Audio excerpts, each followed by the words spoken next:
aus der Reihe meines Burgenlexikons. Burgenlexikon von A bis Z. Was Sie schon immer über Burgen wissen wollten oder auch nicht. Von und mit Matthias Helzel alias der Burgenmeister. Burgenlexikon. Wie Wilhelmine von Bayreuth. Preußens Prinzessin, Bayreuths Glanz. Auch wenn wir uns mit diesem Thema ein wenig von den klassischen Burgen entfernen, bleiben wir doch mitten in der Geschichte von Macht, Residenzen, Fürstenhöfen und großen Bauwerken. Denn diesmal steht eine Frau im Mittelpunkt, die im 18. Jahrhundert eine außergewöhnliche Rolle spielt. Wilhelmine von Bayreuth, geboren als Prinzessin Friederike Sophie Wilhelmine von Preußen. Sie war die Schwester Friedrichs des Großen, Tochter des sogenannten Soldatenkönigs Friedrich Wilhelm I., später Markgräfin von Brandenburg-Bayreuth, Schriftstellerin, Komponistin, Bauherrin und eine der faszinierendsten Frauengestalten ihrer Zeit. Ihr Leben war geprägt von höfischem Glanz, politischem Druck, persönlicher Härte, familiären Konflikten, aber auch von Kunst, Musik, Architektur und einem beeindruckenden Gestaltungswillen. Schauen wir also mal genauer hin. Geboren als Prinzessin von Preußen, eine traumatische Kindheit. Wilhelmine wurde am 3. Juli 1709 in Berlin geboren. Sie war das älteste überlebende Kind des preußischen Königs Friedrich Wilhelm I. und seiner Gemahlin Sophie Dorothea von Hannover. Nach außen war sie eine Prinzessin aus einem der aufstrebenden Fürstenhäuser Europas. Doch hinter den Mauern des Berliner Hofes erlebte sie eine Kindheit, die alles andere als märchenhaft war. Links sehen wir den Vater, Friedrich Wilhelm I., und rechts die Mutter, Sophie Dorothea. Der Hof ihres Vaters war streng, nüchtern und militärisch geprägt. Friedrich Wilhelm I., der als Soldatenkönig in die Geschichte einging, verlangte Gehorsam, Disziplin und Härte. Für Musik, Kunst und feine Bildung hatte er wenig Verständnis. Besonders dann nicht, wenn sie seinen Kindern wichtiger wurden als seine eigenen Vorstellungen von Pflicht und Ordnung. Besonders erschütternd sind Wilhelmines Erinnerungen an ihre frühe Erzieherin Leti. In ihren Memoiren beschreibt sie diese Frau als ränkesüchtig, grausam und gewalttätig. Wilhelmine berichtet von Schlägen, Drohungen und täglichen Demütigungen. Ob jede Einzelheit literarisch zugespitzt ist, wird bis heute diskutiert. Doch eines ist klar: Wilhelmine selbst empfand ihre Kindheit als belastend, ja traumatisch. Rechts sehen wir Friedrich den Großen als Kind mit seiner Schwester Wilhelmine.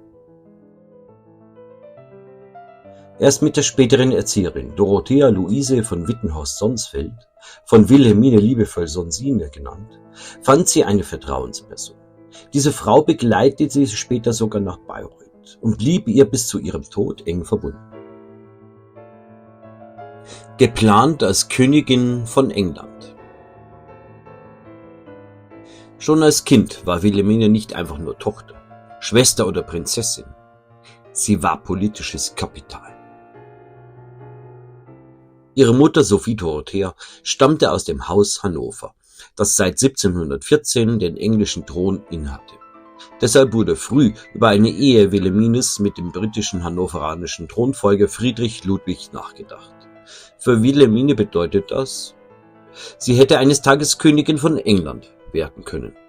Rechts sehen wir Wilhelmine im Verlobungskleid mit 9 Jahren. Und hier Friedrich Ludwig, den Thronfolger auf dem englischen Thron. Doch aus diesem großen Plan wurde nichts. Am preußischen Hof prallten unterschiedliche Interessen aufeinander. Die Mutter hielt lange an der englischen Verbindung fest. Der Vater aber orientierte sich zeitweise stärker am Kaiser und am Haus Habsburg. Dazu kamen Intrigen, Verzögerungen und außenpolitische Rücksichten. Für Wilhelmine selbst bedeutete dieses jahrelange Hin und Her vor allem Unsicherheit. Dramatisch wurde die Situation 1730, als ihr Bruder Friedrich versuchte, dem väterlichen Druck zu entkommen.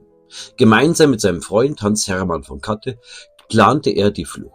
Der Versuch scheiterte. Friedrich wurde verhaftet, Katte vor ein Kriegsgericht.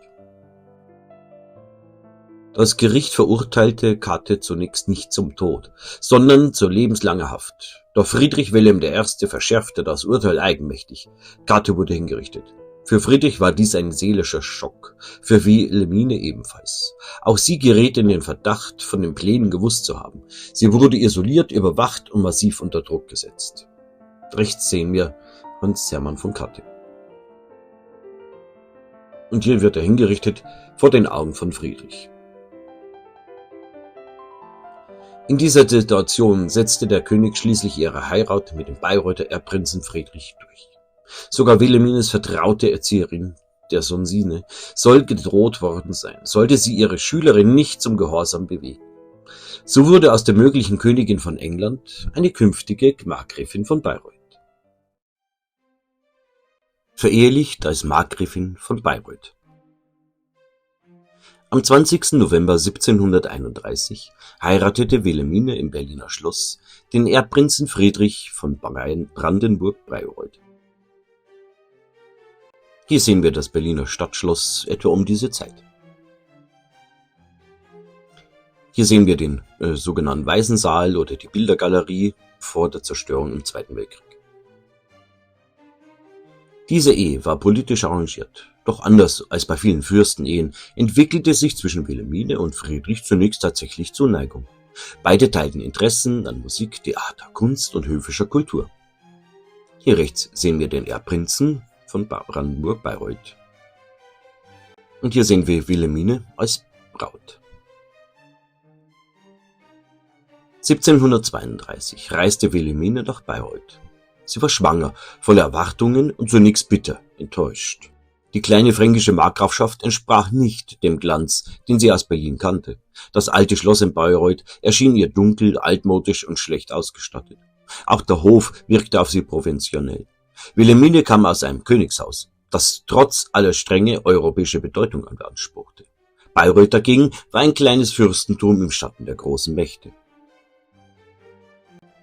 Und hier sehen wir das Gebiet der Markgrafschaft Bayreuth im 18. Jahrhundert, also diese grünen Flächen sind die Markgrafschaft. Und hier sehen wir Bayreuth etwa im 17. Jahrhundert, links das alte Schloss, das sich eigentlich bis zur Zeit Wilhelmines gar nicht verändert hat.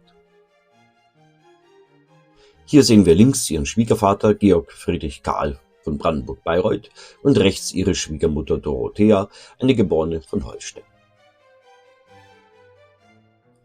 Am 30. August 1732 wurde ihre einzige Tochter geboren, Elisabeth Friederike Sophie. Ein männlicher Erbe blieb aus. Das belastete die Stellung Wilhelmines am Hof und verschärfte die Spannung mit ihrem Schwiegervater, dem streng pietätischen Markgrafen Georg Friedrich Karl.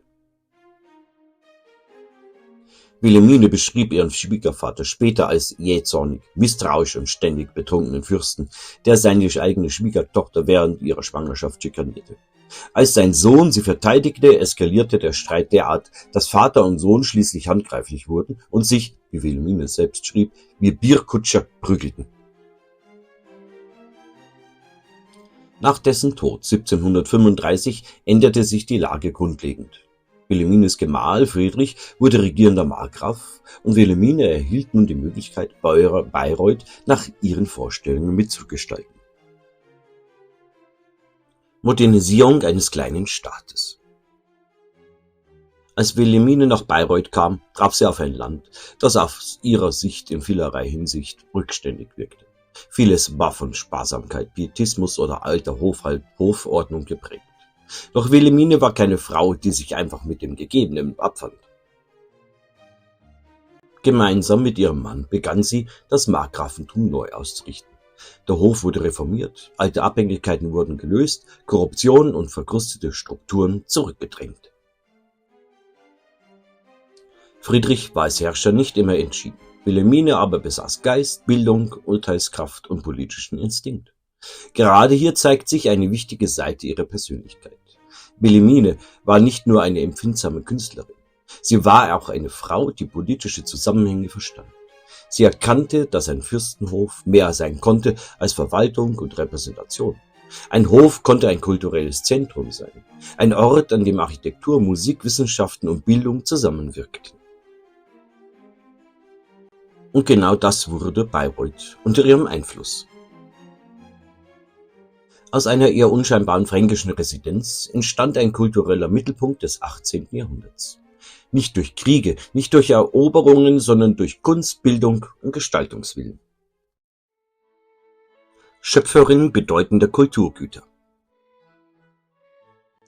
Mit den Jahren trat Wilhelmine immer stärker als Bauherrin, Mäzenin und Künstlerin hervor. Sie spielte Cembalo und Laute, komponierte, schrieb Operntexte und malte, schauspielerte und führte Regie. 1737 erhielt sie von ihrem Mann die Intendanz über die Bayreuther Hofmusik. Sie holte Musiker und Sänger an den Hof und gab Bayreuth ein kulturelles Profil, das weit über die Grenzen des kleinen Markgrafentums hinausstrahlte. Zu ihren bedeutendsten Schöpfungen gehört das markgräfliche Opernhaus in Bayreuth. Es wurde 1748 anlässlich der Hochzeit ihrer Tochter Elisabeth Friederike Sophie mit Herzog Karl Eugen von Württemberg eingeweiht. Heute zählt es zum UNESCO-Welterbe und gilt als eines der prachtvollsten erhaltenen Barocktheater Europas. Das markgräfliche Opernhaus in Bayreuth wurde zwischen 1744 und 1750 unter Markgräfin Wilhelmine und ihrem Mann Markgraf Friedrich erbaut und zählt heute zu den bedeutendsten erhaltenen Barocktheatern Europas. Entworfen wurde der Bau von Joseph Saint-Pierre, während das prachtvolle Innere von Giuseppe und Carlo Galli di Bibbiena im Stil der italienischen Barocks gestaltet wurde. 2012 erhob die UNESCO das Opernhaus zum Welterbe. Das Opernhaus entstand als Ausdruck von Kunst, Bildung und höfischer Repräsentation und sollte ein neues Zeitalter der Weisheit und des Friedens symbolisieren. Berühmt ist vor allem der vollständig aus Holz gefertigte Zuschauerraum mit seiner aufwendigen barocken Dekoration sowie die außergewöhnliche Dachkonstruktion, die ohne störende Stützen auskommt und zu den größten ihrer Zeit gehörte. Auch die Eremitage bei Bayreuth, die sie zu ihrem 26. Geburtstag erhielt, wurde unter Wilhelmine zu einem einzigartigen Garten- und Architekturensemble ausgebaut. Die Eremitage in Bayreuth entstand ab 1715 unter Markgraf Georg Wilhelm als höfische Einsiedelei mit Sommerschlösschen, Pavillons, Wasserspielen und einem weitläufigen Park. Der Hof spielte dort ein inszeniertes Eremitenleben, bei dem für kurze Zeit höfischer Glanz gegen scheinbare Einfachheit, Einsamkeit und Naturverbundenheit getauscht wurde. 1735 schenkte Markgraf Friedrich die Anlage seiner Frau Wilhelmine, die daraus eines der bedeutendsten Gartenkunstwerke des Rokoko machte. Sie erweiterte das alte Schloss, ließ intime Gartenräume, Grotten, Wasserspiele, das römische Theater und schließlich ab 1749 das neue Schloss mit Orangerie, oberer Grotte und Sonnentempel schaffen. Nach der Markgrafenzeit verwilderte Teile der Anlage und im Zweiten Weltkrieg wurde besonders das neue Schloss 1945 schwer beschädigt. Ab den 1960er Jahren wurde es äußerlich wieder aufgebaut, verlorene Parkbereiche wurden rekonstruiert und heute zählt die Eremitage zu den eindrucksvollsten Zeugnissen von Wilhelmines Kunstsinn und Bayreuther Rokoko. In Sanspareil bei Wonses schuf sie einen Felsenkarten, der Natur, Theater, Literatur und höfische Inszenierung miteinander verband. Hier spielte auch die Burg Zwergnitz eine besondere Rolle. Ohne Wilhelmines Interesse an diesem Ort und seine Einbindung in die höfische Gartenlandschaft wäre diese mittelalterliche Burg wohl kaum in dieser Form erhalten geblieben. Der Felsengarten Sanspareil entstand ab 1744 unter Markgräfin Wilhelmine von Bayreuth als außergewöhnlicher Landschaftsgarten im Stil des Rokoko. Zwischen bizarren Dolomitfelsen ließ sie gemeinsam mit den Architekten Joseph Saint-Pierre und Giovanni Battista Pedrozzi eine kunstvolle Parklandschaft schaffen, die Szenen aus Fenelons Telemach darstellen sollte. Der Name Sanspareil, also ohnegleichen, geht auf den begeisterten Ausruf einer Hofdame zurück. Zum Ensemble gehörten das Felsentheater, Grotten, mythologische Figuren und der sogenannte morgenländische Bau, der bis heute erhalten ist. Viele der ursprünglichen Gebäude bestanden jedoch nur aus Holz und verfielen im Laufe der Jahrhunderte, so dass heute nur noch wenige Bauten erhalten sind. Das Felsentheater wird bis heute genutzt, während das historische Parterre von morgenländischem Bau 1984 nach alten Vorlagen rekonstruiert wurde. Über dem Felsengarten erhebt sich die mittelalterliche Burg Zwernitz, deren Ursprünge bis ins 12. Jahrhundert zurückreichen. Die Hohenzollernburg wurde mehrfach zerstört, unter anderem im Markgrafenkrieg und im Dreißigjährigen Krieg, verlor später aber ihre militärische Bedeutung. Im 18. Jahrhundert ließ Wilhelmine die romantische Ruine in ihren Landschaftspark einbeziehen, wodurch Burg Zwernitz und Sandsperrei zu einem einzigartigen Kunstwerk aus Natur, Gartenkunst und mittelalterlicher Architektur wurden. Auch am Neuen Schloss in Bayreuth wirkte Wilhelmine entscheidend mit. Das Neue Schloss in Bayreuth entstand ab 1753, nachdem ein verheerender Brand die alte markgräfliche Residenz zerstört hatte. Unter Markgraf Friedrich und vor allem unter dem Einfluss seiner Frau Wilhelmine entstand in wenigen Jahren eine neue, prachtvolle Residenz im Stil des Bayreuther Rokoko. Hofbaumeister Joseph Saint-Pierre musste dabei ältere Gebäude und sogar den Rohbau einer unvollendeten Kirche in den Schlossbau integrieren, was dem Bau bis heute seine außergewöhnliche Architektur verleiht. Besonders bemerkenswert ist die innere Gestaltung des Schlosses, an der Wilhelmine selbst maßgeblich beteiligt war.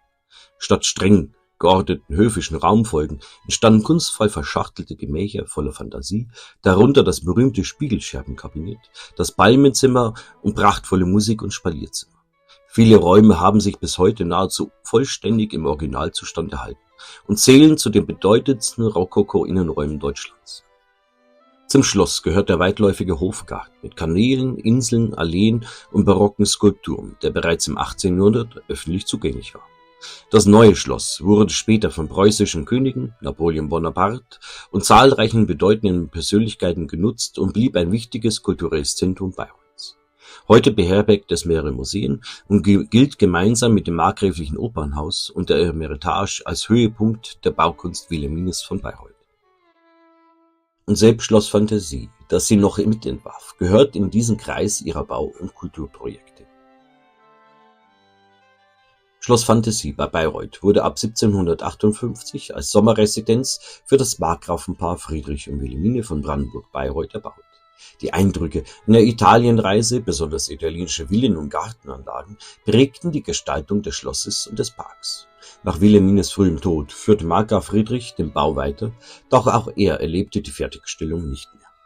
Den Namen Phantasie erhielt das Schloss von ihrer Tochter Friederike, die die Anlage bis 1765 vollenden ließ und das berühmte Spindlerkabinett mit kostbaren Intarsienarbeiten einrichten ließ. Im Laufe der Jahrhunderte wurde der Park mehrfach umgestaltet und vereinte schließlich Elemente des Rokoko, der Romantik und englischer Landschaftsgärten. Heute beherbergt Schloss Phantasie das erste Gartenkunstmuseum Deutschlands und gilt mit seinem restaurierten Park als eines der schönsten Gartenkunstensembles Oberfrankens. So wurde Bayreuth im 18. Jahrhundert zu einer Residenzstadt von besonderem Rang. Nicht so groß wie Berlin oder Wien, aber mit einem ganz eigenen Zauber. Höfisch, kunstvoll, geistreich und zugleich von fast intimer Provinzialität. Entfremdung, Hofintrigen und persönliche Verletzungen. Doch hinter diesem kulturellen Glanz stand kein ungebrochen glückliches Leben. Die Ehe zwischen Wilhelmine und Markgraf Friedrich, anfangs von Zuneigung geprägt, kühlte mit den Jahren ab. Besonders schmerzhaft war für Wilhelmine die Beziehung ihres Mannes zu Wilhelmine Dorothea von der Marwitz, einer ihrer eigenen Hofdamen. Wilhelmine hatte die Ehe dieser Hofdame mit einem österreichischen Grafen sogar gefördert, wohl auch, um sie vom Bayreuther Hof zu entfernen. Doch diese Verbindung führte zugleich zu neuen politischen Spannungen. Denn Österreich war der große Gegenspieler Preußens. Und Wilhelmines Bruder, inzwischen König von Preußen, misstraute jede Annäherung seiner Schwester an den habsburgischen Einflussbereich. Besonders heikel wurde es, als Wilhelmine während der Schlesischen Kriege mit Maria Theresia von Österreich zusammentraf und offen Bewunderung für sie zeigte. Das Verhältnis zu Friedrich dem Großen, einst so innig, wurde dadurch schwer belastet. So stand Wilhelmine zwischen den Fronten. Schwester des preußischen Königs, Markgräfin eines kleinen fränkischen Fürstentums, kulturell nach Frankreich orientiert, politisch zwischen Preußen, Österreich und dem Reich. Die Tochter. Schönheit, Glanz und eigenes Unglück. Wilhelmines einziges Kind, Elisabeth Friederike Sophie, wurde am 30. August 1732 in Bayreuth geboren. Sie galt als außergewöhnlich schön. Selbst Casanova soll sie als eine der schönsten Prinzessinnen Deutschlands gerühmt haben. Für Wilhelmine und Markgraf Friedrich war die Tochter zugleich Hoffnung, dynastisches Kapital und Mittelpunkt höfischer Pläne.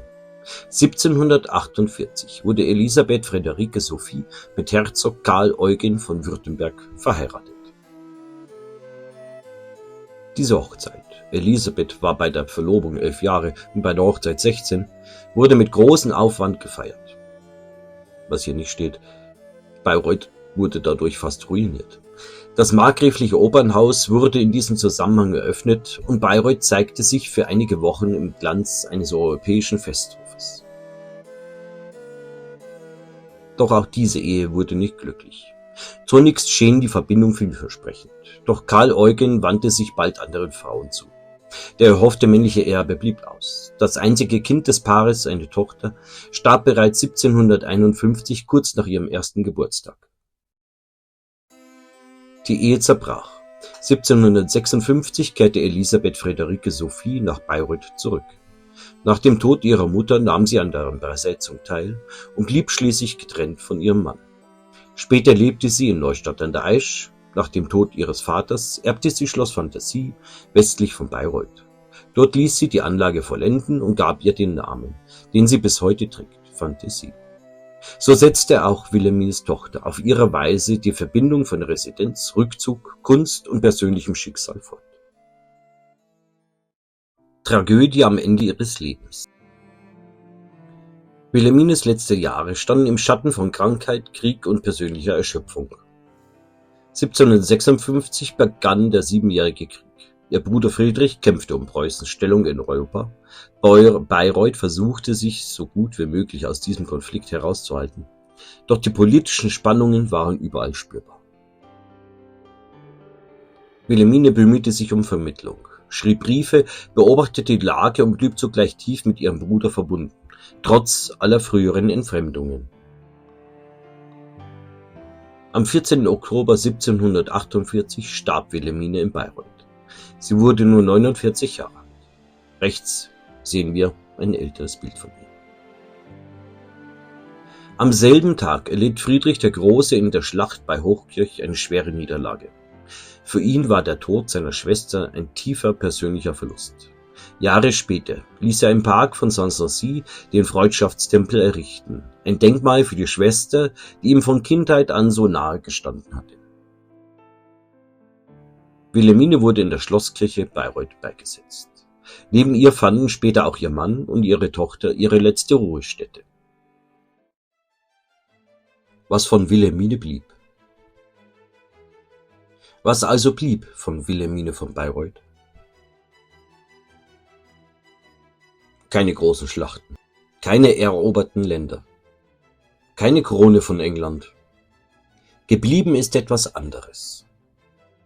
Ein kulturelles Erbe von europäischem Rang. Das markgräfliche Opernhaus, die Eremitage Sandspereien mit der Burg Zwernitz, das neue Schloss, Schloss Fantasie und die Bayreuther Hofkultur des 18. Jahrhunderts tragen bis heute ihre Handschrift. Bayreuth ist deshalb weit mehr als nur die Stadt Richard Wagners. Wer Bayreuth besucht, begegnet Wilhelmine.